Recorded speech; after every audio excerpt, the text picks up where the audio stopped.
Today we have one more young Indian with us as part of the Voice of the Young series. Hello everyone, good to be with you again.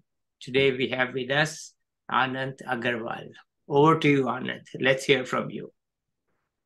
Thank you, Professor Mathur, for having me here and on having me on your platform. It's a pleasure. My name is Anant Aggarwal. I'm currently pursuing business economics from University of Delhi. I'll be starting in my third year shortly. Uh, so right after my 12th standard, I gave the DUJET exam and got a decent rank in that and joined the Aryabhat College in the UB department. Right from the first year, I have been very much involved in curricular activity, co-curricular activities and art, Yeah, debate. Anant, it seems like you don't go to classes, you just do extracurricular activities, or do you even go to class? You have so Uh, many activities. I so this is a thing that when I joined the college, I that was for the online during the online medium. So I Yeah, had my first semester. Half of my first semester was online, completely online. So we yeah. did not get enough opportunities to connect with fellow students in the classes only. Mhm. So I filled as many club forms I found. I filled all of them, and that's where I found my circle. Even my close circle, my close friends right now. I met all of them through societies and curricular activities only. So yeah, I would say I'm much more active in co-curricular space than in the classes. But yeah, But so the pandemic has really helped you, going off in that aspect. online really made you do things you couldn't have done. Yeah. I have been involved in co-curriculars since my school days only. Earlier, I was very much into reading. Since my fifth grade, I have been a very voracious reader, and this translated well once I got into college.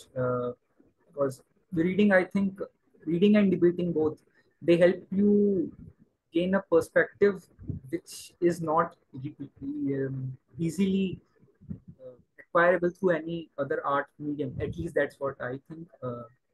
Art and debate and reading, all these equips you with the ability to critically analyze arguments. And since I was also very voracious debater during my first year, participated in various MUNs and all.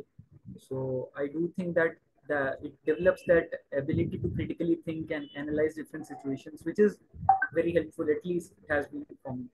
Okay, sorry to interrupt, but I saw your profile. I said maybe the guy just does co-curricular Yeah, classes. But okay, I'm sure you go to classes and get good marks. I'm just joking. Okay, let's continue. so right now, actually, I'm working as a policy and analyst intern with the government of Delhi in the finance ministry. Although I work under the finance ministry, I am involved in all kinds of work, policy analysis mainly. We look at climate-based policies, women empowerment policies, and microfinancing initiatives and all that.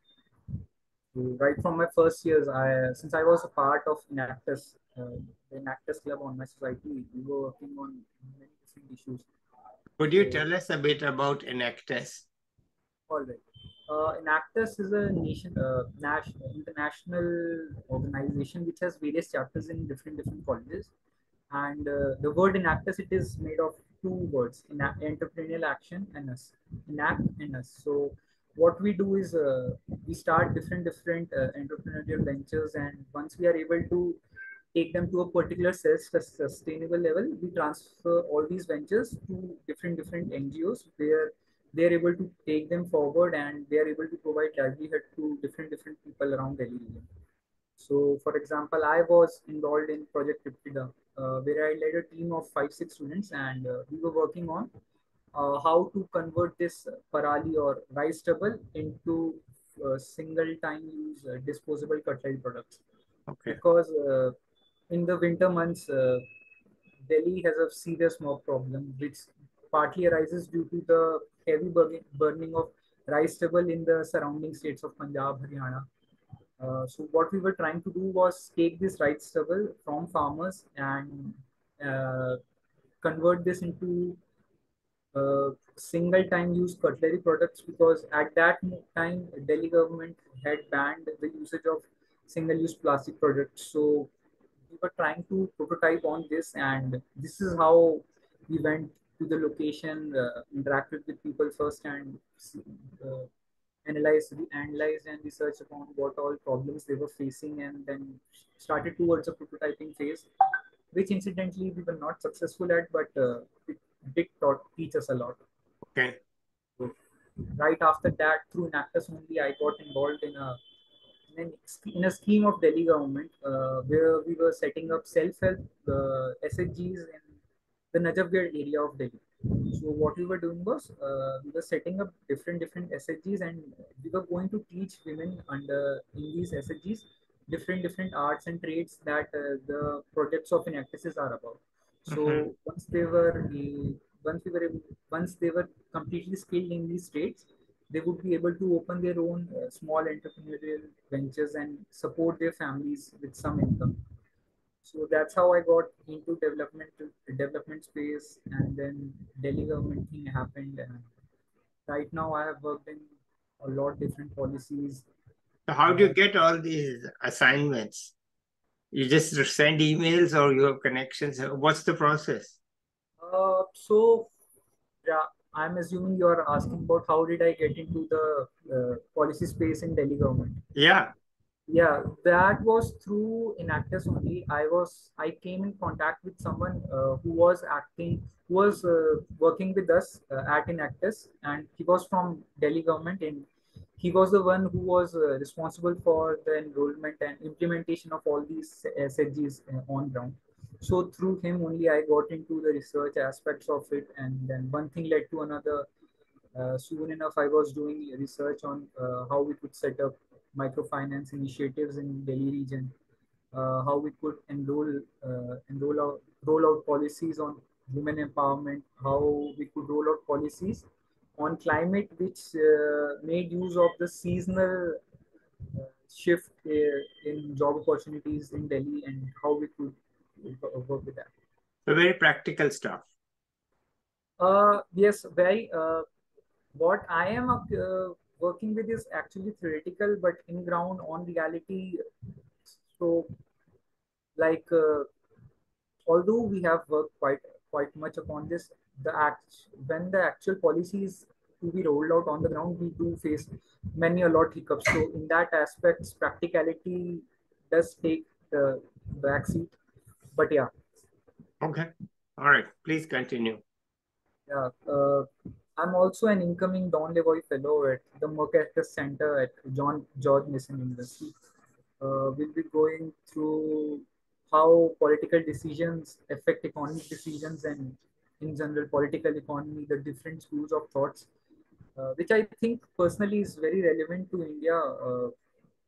In India, any economic policy that is rolled out, it definitely has political implications, and that is the reasoning for the rollouts, because So the how pol- did you get this opportunity?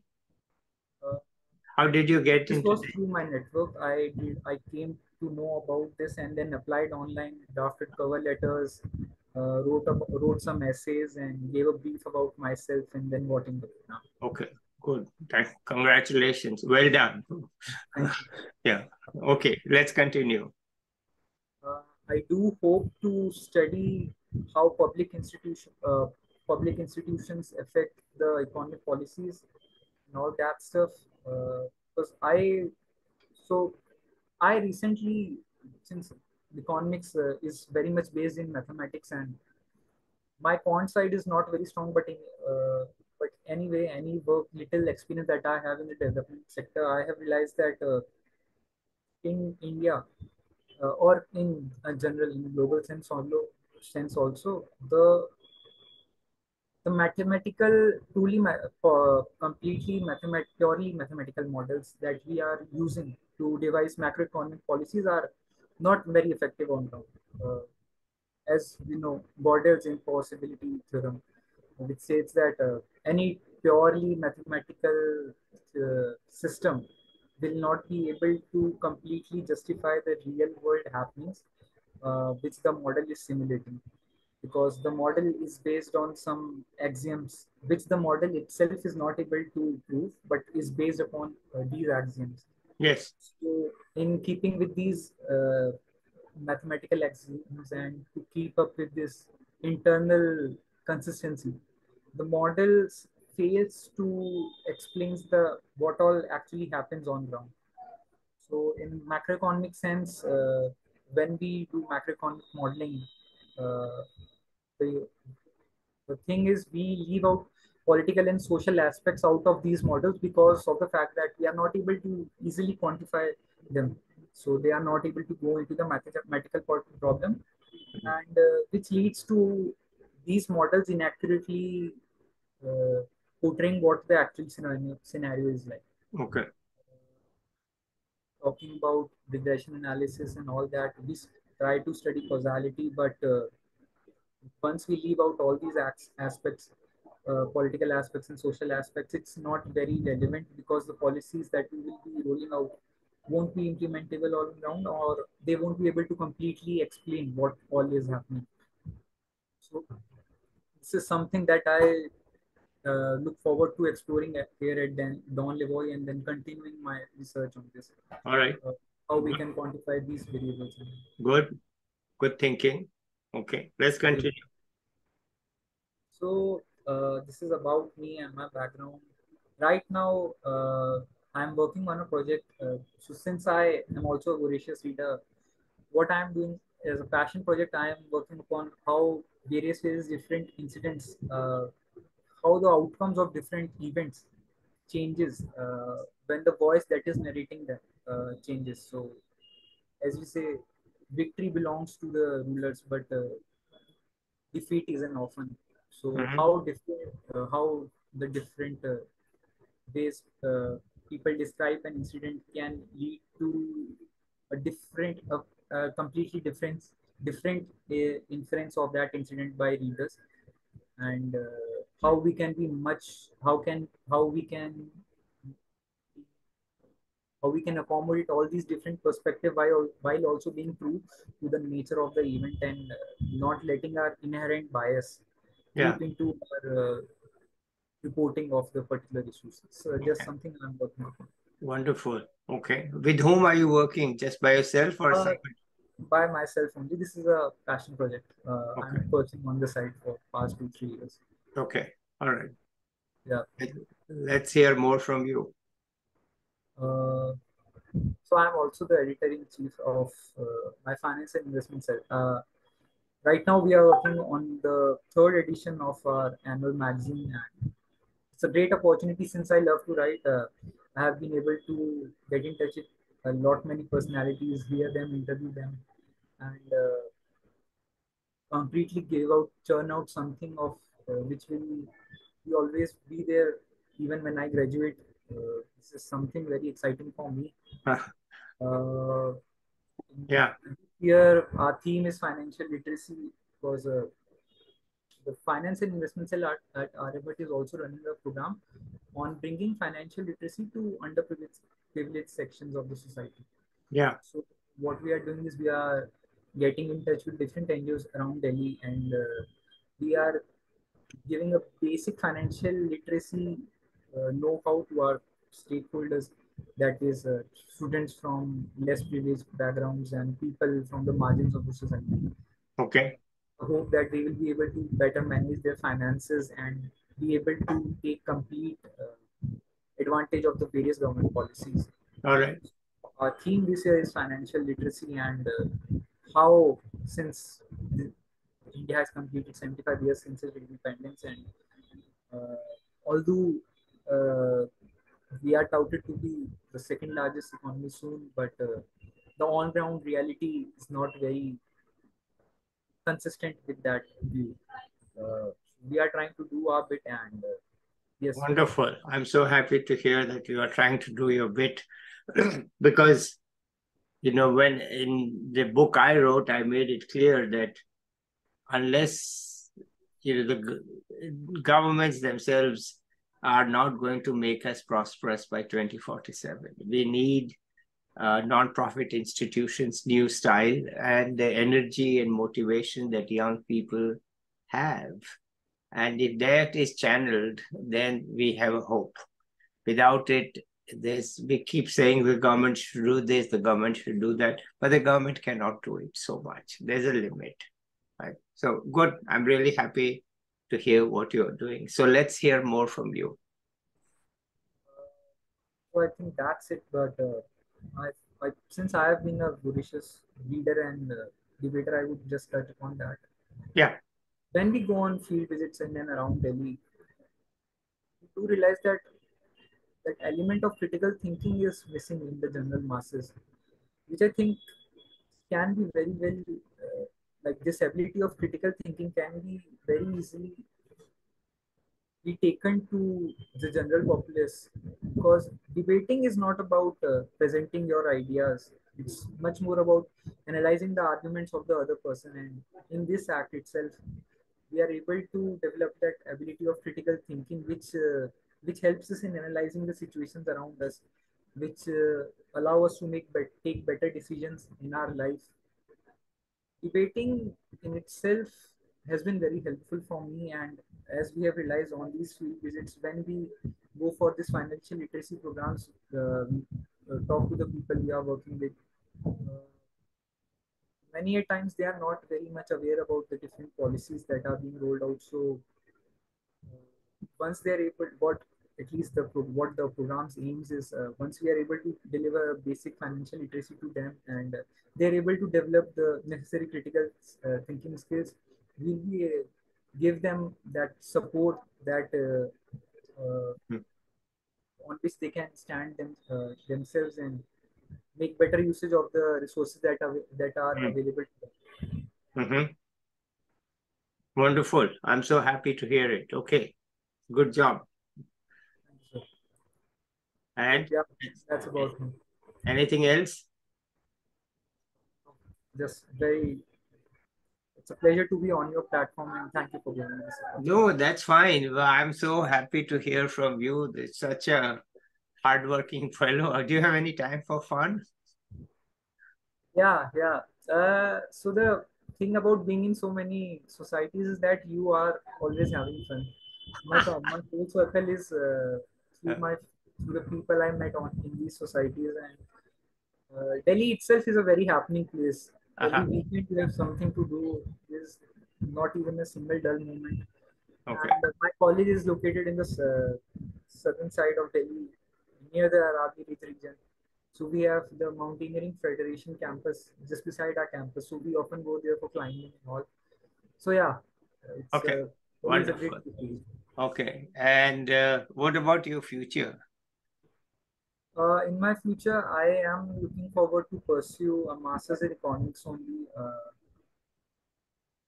Yes, I would like to work in the development sector, particular in the field of education. But who knows, my plan may change. Yeah, yeah, yeah. I'm just asking broadly what it is. Not looking for a government job. No, not looking for a government job. The people I am working with at Delhi government, and this is a very pronounced idea that you cannot bring. It's very hard to bring in change from inside the organization, because there's that there is this rigidity to change, and people have become comfortable in the existing system. So it's much more easier to be outside of the system and try to change things. At least this is what I think right now with my limited Fine. experiences. I'm just asking you what you think. Okay. Good. So let me just say, I'm happy to have you here. It's great to hear that India has such young people who think that their work is fun. So that's, that's really good. And, you're doing so many things. It's a great testament to your family and your friends, and to you particularly. So let's end it here today, and maybe we'll catch up with you in 1 year to see where you are, what your new thinking is, what your new achievements are. So let's say bye to the viewers now. Okay, bye bye, everybody. I'll be back with another young person or an expert soon. Till then, bye.